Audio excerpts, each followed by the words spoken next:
Greetings, citizens from the rolling hills of the bluegrass.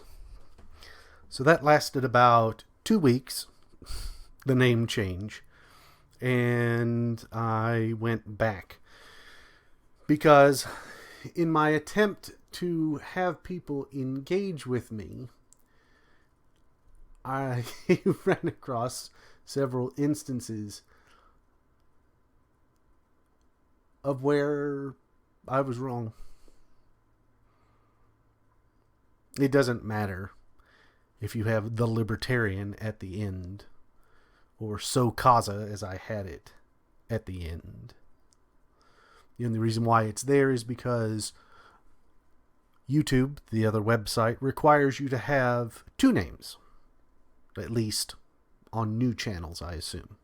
Old channels may have gotten away with it, kind of, grandfathered in, to use a now supposedly inappropriate term.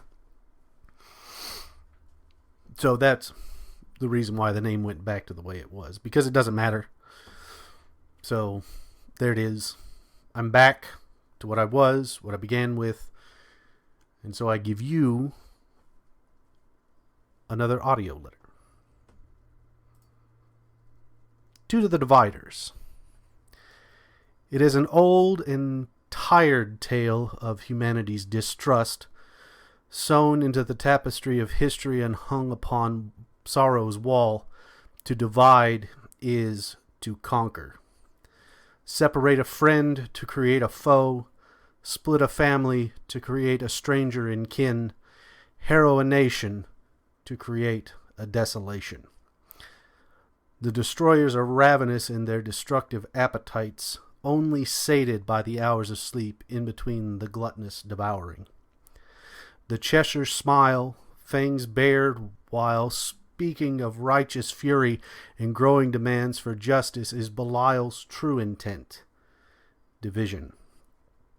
Into boxes, categories, and lists, into tribes, groups, and races, into rich or poor, or have not, into political parties, communities, and cliques. The destroyers will say to you, I know what you are, and I will tell you how to act.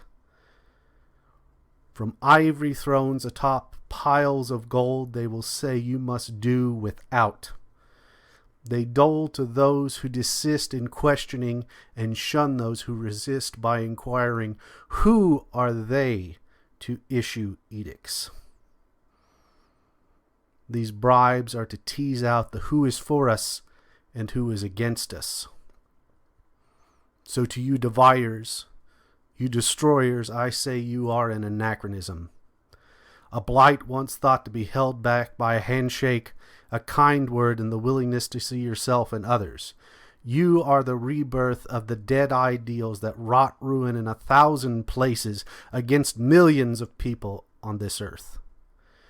You are the Caesar, the Tsar, the King, the Queen, and the Warlord. You speak eloquently to hide the cold heart of your intentions, and although your sword is a pen, it strikes to the living heart of generations. It does not cleave the body, but the soul. Get back to your place in history and stay out of our future.